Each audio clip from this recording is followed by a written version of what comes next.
The speaker at a women's club was lecturing on marriage, and she asked the audience how many of them wanted to mother their husbands. One member in the back row raised her hand. She asked her, "You mean you really want to mother your husband?" "Mother," the woman said. "I thought you said smother."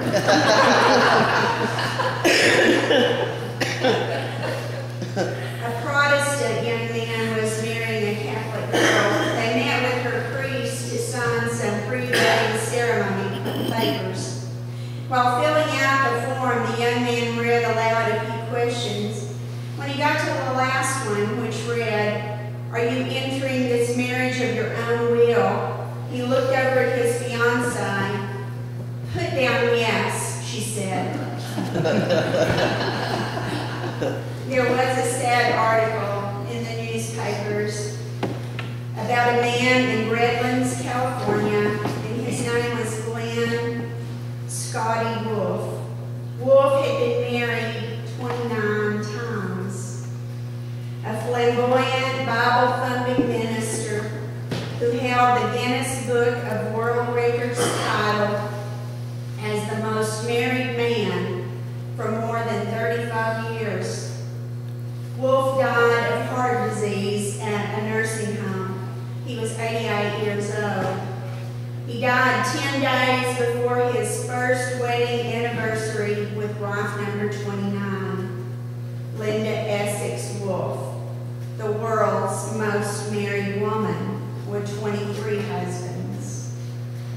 Even though they lived apart, she in Indiana and he in California, for their 11-month marriage, this one lasted longer than some of their others.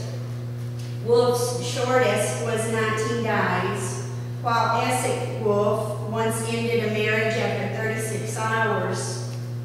Both of their longest marriages lasted 7 years. Wolf left one wife because she ate sunflower seeds in bed, and he divorced another because she used his toothbrush. At the time of the newspaper story, Wolf's body lay unclaimed at the San Bernardino County morgue. No one wanted to pay the cost of his burial. And if no one stepped forward to claim him, Wolf was to be cremated by the county and dumped into a collective grave. Wolf attracted worldwide attention when he wed Essex Wolf. They were introduced in California, his hometown, live by the National Enquirer. At the time, he was married to a 17-year-old girl from the Philippines. "As soon as I saw him, I knew I cared for him," Essex Wolf said. "He was a charmer.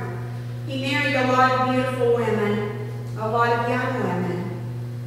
They spent only 1 week together before getting hitched in front of cameras for a British documentary about marriage." I certainly hope that they were the "this is not the way to do it" section. Unwilling to leave her hometown, the bride flew back to Indiana. Unwilling to venture into the cold, the groom remained in California. They stayed in touch by writing letters. Scotty Wolf was married 29 times, but he died alone, with no one to give him a proper burial. Our theme for today is bound by promise.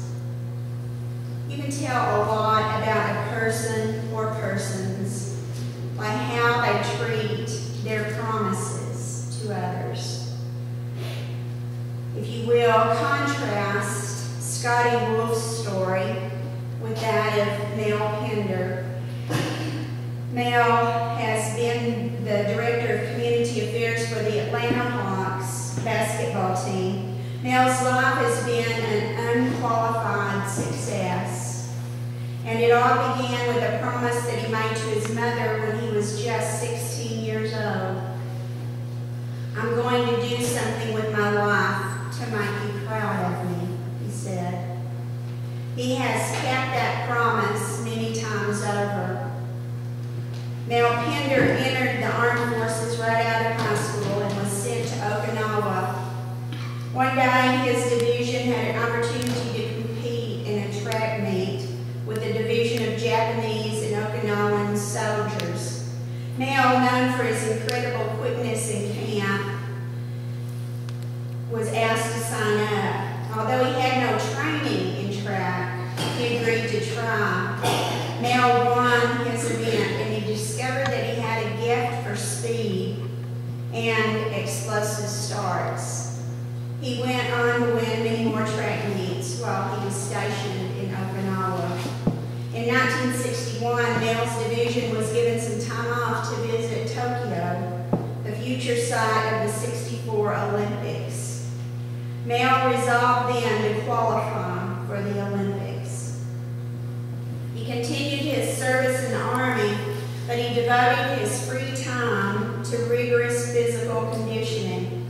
Although he was gaining great respect as an athlete, as an African American, he faced much discrimination. One time when Mel was back in the U.S. and dressed in his military uniform, he was refused service at a restaurant while the white man that he was with was welcomed in. To be so blatantly discriminated against in his own country, the country that he was sacrificing to serve, affected Mel deeply. Most of us would have been demoralized and discouraged by such treatment. But it just increased Mel Pender's resolve. He decided that he would have to achieve great things in order to build his own self-esteem. In speaking of the painful experience later, he noted, "In fact, that experience drew me closer to God." Mel Pender was a man of deep faith, and he decided that he would rise higher in the ranks and become a commissioned officer. He also decided to pursue his dream of the Olympics. An injury kept him from the '64 Olympics, but by the '68 Games, he was ready. The 1968 Olympics were not long after the assassinations of Dr. Martin Luther King and Robert Kennedy. Race relations in the U.S. were in turmoil, and the pressure on African American athletes was tremendous. There was even pressure to boycott the Games.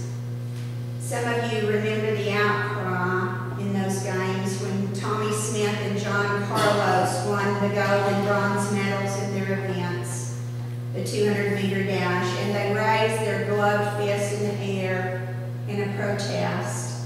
The U.S. Olympic Committee immediately took them off the team and removed them from the Olympic Village. Nevertheless, the U.S. relay team, of which Mel was a part, set a new world record in the 400-meter relay, and they won the gold medal. Mel went on to serve on the International Track Association. He got a college degree, and he reached the status of captain in the armed forces. He earned a Bronze Star in Vietnam, and he worked as the head track coach for the U.S. Military Academy. He's had many more successes in his business and civic life, enough to serve anyone for 3 or 4 lifetimes. All because he made a promise to his mother, and he committed himself to keeping it, bound by a promise. Our character is forged, and our character is revealed by the